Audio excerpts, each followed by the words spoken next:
Let's talk about stress.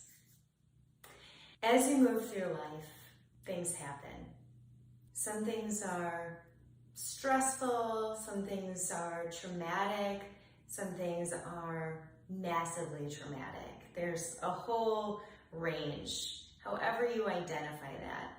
Sometimes we call it small t traumas and big T traumas. When these things happen, they get stuck in the tissues unless they're released. This was studied by Dr. Peter Levine. It's called the stress response cycle.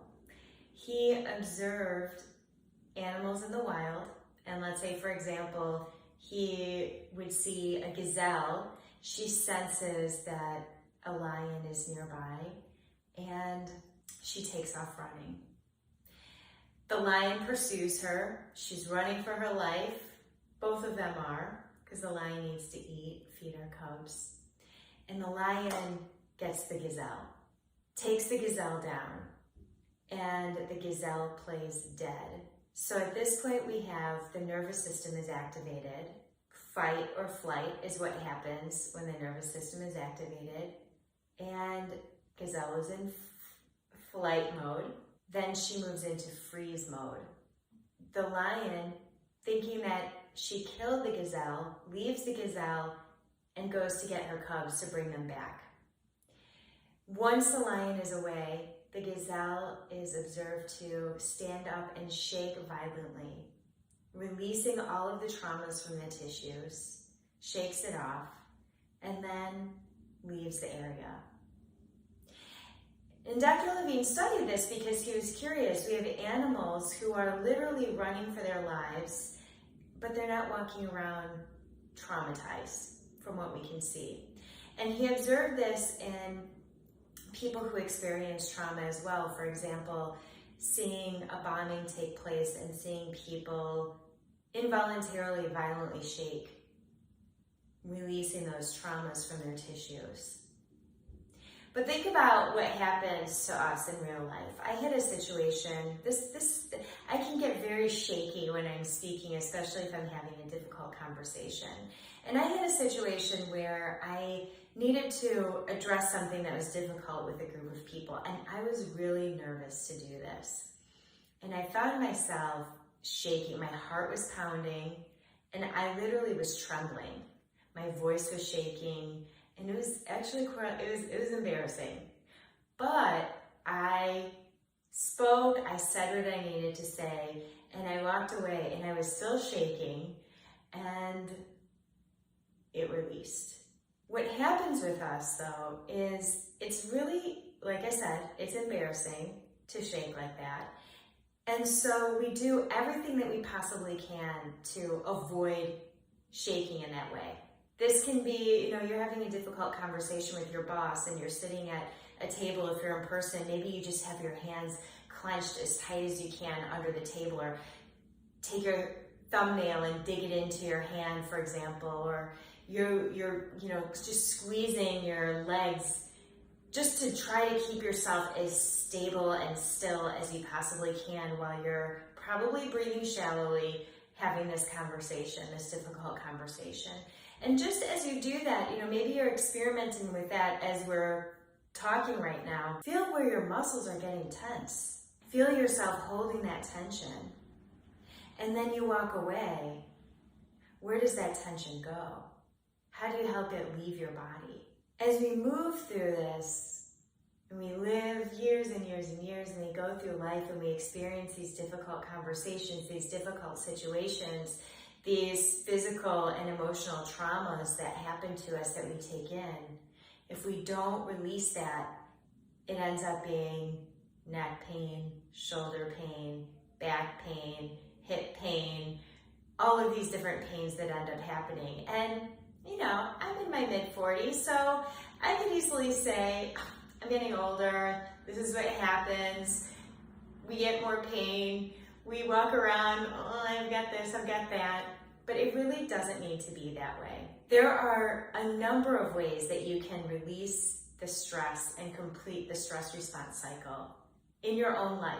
Your mind knows that the conversation is over. But your body doesn't get the signal, so your body continues to hold on to that.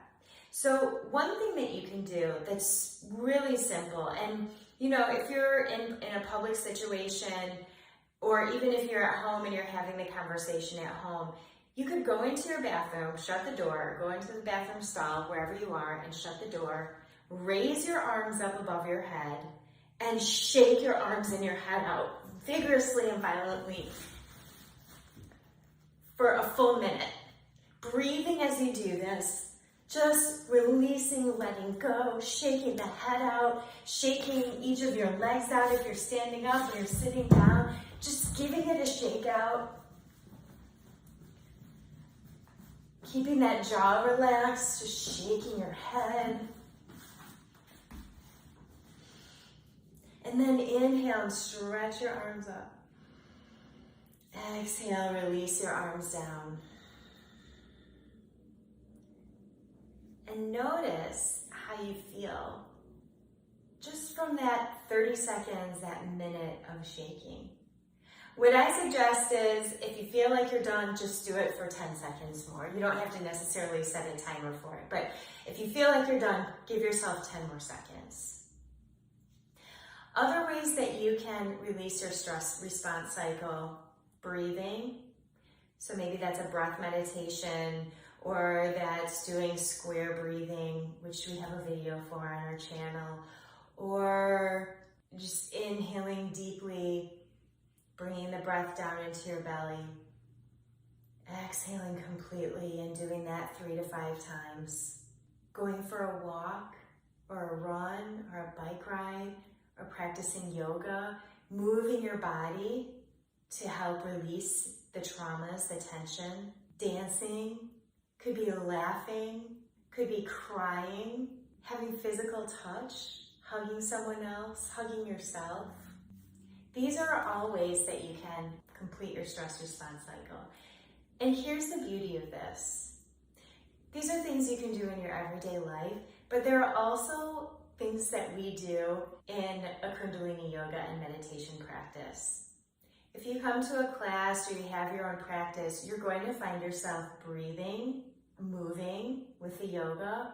You may find yourself crying. We do mantra meditations, or even with the breath or the movement, that releasing of the traumas can create tears. We have a spiritual connection that's happening.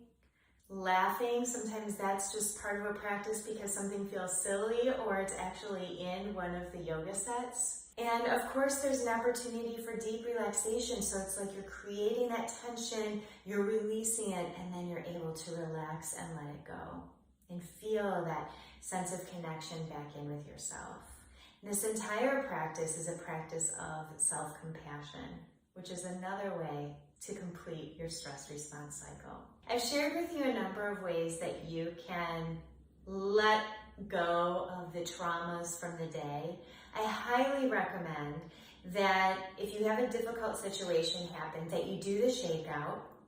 If you, at the end of your day, you're leaving work and getting ready to go home, or you're leaving your home office and you're ready to go out and start making dinner, take a minute to just shake it off. Just actively, this can be a ritual that you create for yourself, just to shake off whatever you took in from the day, whatever you had to manage, so that you can leave that here and go on and enjoy your life.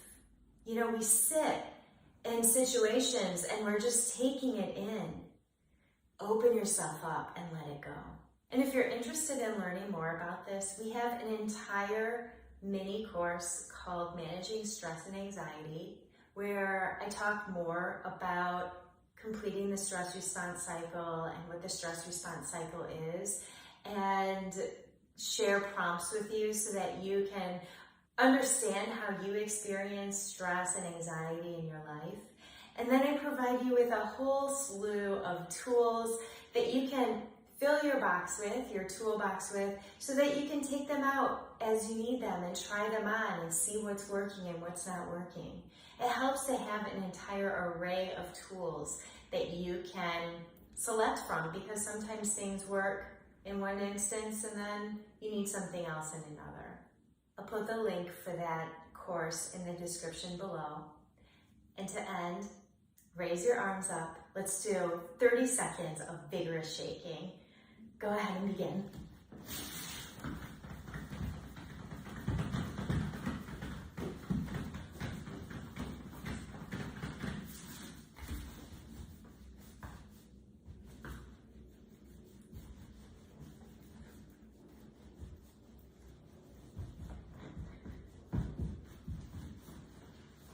Keep shaking it out. We've got 10 seconds left. Make sure you're breathing. Keep your jaw relaxed. Inhale, stretch up. Exhale, release your arms down.